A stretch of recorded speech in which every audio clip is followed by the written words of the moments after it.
आइए हम सुने विज्ञान की अनकही कहानियाँ। आइए हम सुने विज्ञान की अनसुनी कहानियाँ।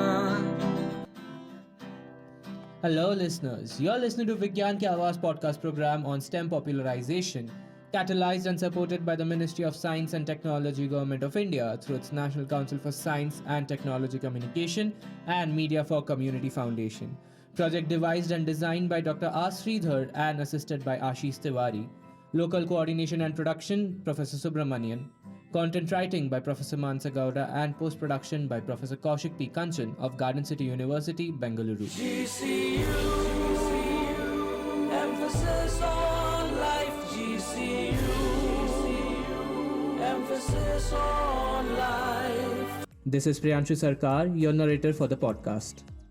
In this episode, we have Professor Ranjan Dutta, an eminent scientist in the field of material science and metallurgy, an accomplished researcher and a pioneer in high-resolution electron microscopy from Jawaharlal Nehru Center for Advanced Scientific Research, who has given us insights into his specialization and his recent research works.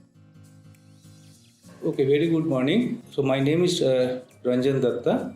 I have experience, basically I am a material scientist and also an electron microscopist. I have experience on the gallium nitride light emitting diodes and its thin film growth, and also doing electron microscopy of its structures and the various kind of quantum modes that are actually essential for the light emission property of this material. So I got this experience during my PhD, where I spent 3.5 years in the University of Cambridge, UK, and then later on I did my postdoc from Arizona State University, USA.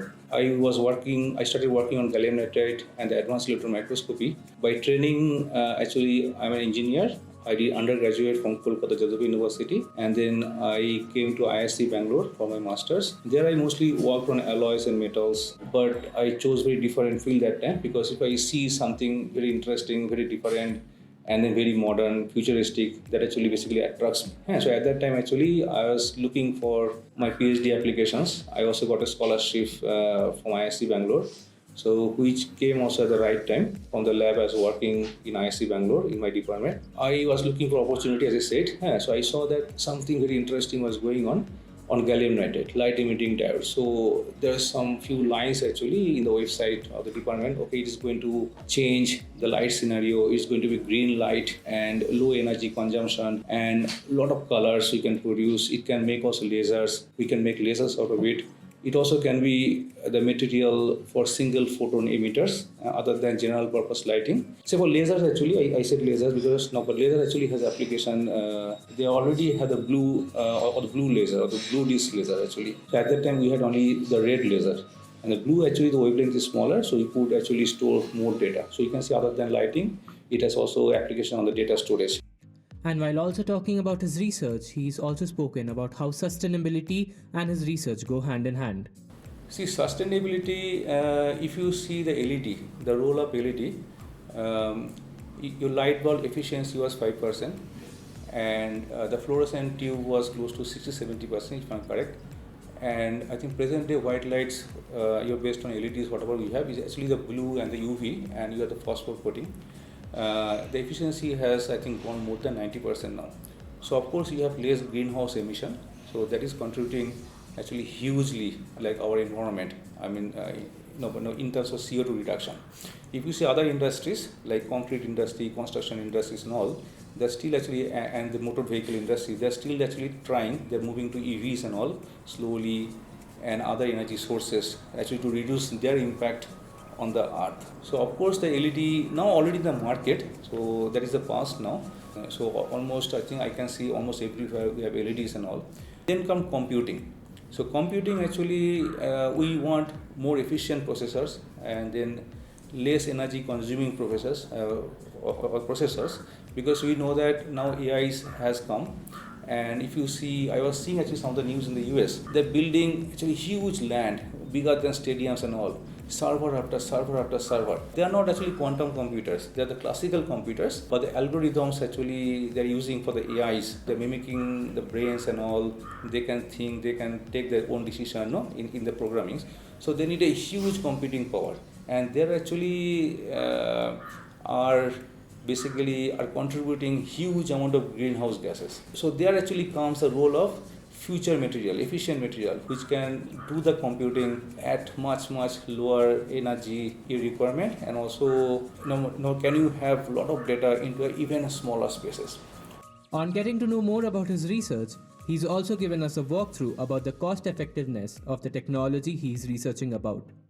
At the end, you have to see actually how the life, like whether any new technology has any benefit on our societal transformations. If you see LED definitely has a benefit of societal transformations. If you see the advancement of the chip technology has really benefited the societal transformation, because everybody has a mobile phone. They are doing all the transactions, all the economic transactions, monetary transactions. No, that's only possible actually because of we have highly efficient batteries, highly efficient chips and all. So our lives are changed. Our lives are actually more energy efficient, and our living standards are very different compared to 30-40 years ago. So we are changing ourselves. Our society, the way we live, the way we will work, will be changing. Many people do not feel that, but they are actually also part of your changing process. So there are some bigger questions like what do you want at the end? So these things are very clear actually if you look into the first world country. They want something else. I don't want to say all this here. So in fact there is a bigger driving force. It is not the driving force of local driving force. Like if you ask me the questions or national questions, nationally we have a lot of issues, lot of problems which can be solved by existing technologies. Definitely we only have to implement. So you can see actually it's a kind of steps we provide, bringing those kind of expertise in our country to help our local population actually to connect them with a very actually or the forefront of the science what is actually going on. So at the end actually it is the human life, human society, the way we want to live and enjoy our life, and want to progress. And there actually comes the role of technology. Of course sustainability is very important. So how we can do it energy efficient way so that we don't harm our environment. A lot of efforts are going on definitely, like lithium and batteries and all, but that also will bring another problem, like how do you mine lithiums, and I heard that there will be a lot of impacts on the lithium mining on our planet. So this may not be the ultimate answer. Maybe we have to go for solar, everything solar, and everything other kind of energy like nuclear energy will be helpful, or the fusion based energy may be helpful. While talking about the usage and the switch to alternative energy sources, Professor Ranjan Dutta spoke about how his research is going to help India in the short term and long term.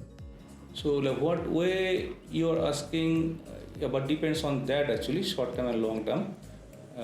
Of course, like once you have some knowledge on the LEDs in this country, that means India has progressed on the LEDs.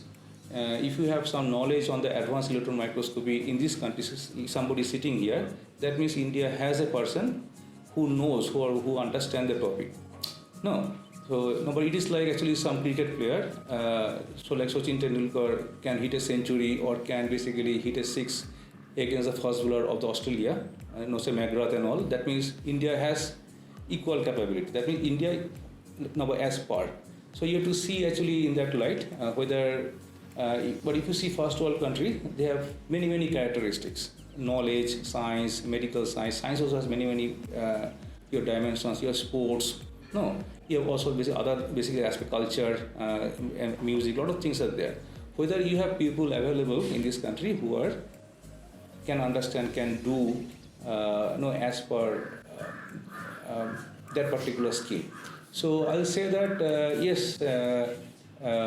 My knowledge and the kind of knowledge I have, the kind of things I learned in my areas during my PhD and postdoc, I'll say that yes, country really has benefited, but whether you can commercialize or not, it's a different thing. See, commercialization is a very different ballgame. There are companies like we have Tata's, we have Reliance and all, but bringing the fast technology, like whether you want to be the fast, like Philips, then you have to have Philips. It's a different ballgame. I mean, it's a different aspect of the society. Like when you are talking about the product and the commercialization, no, that is a different thing. So that way, I think it's a different thing. Also, government is thinking in terms of startups, no. New companies and all, or the new products. But I'll say like that only. If you have somebody available with a similar kind of knowledge, similar kind of things, I think country really has benefit. You were listening to Vigyan Ki Awaaz, a podcast on STEM popularization, catalyzed and supported by National Council for Science and Technology Communication, Government of India.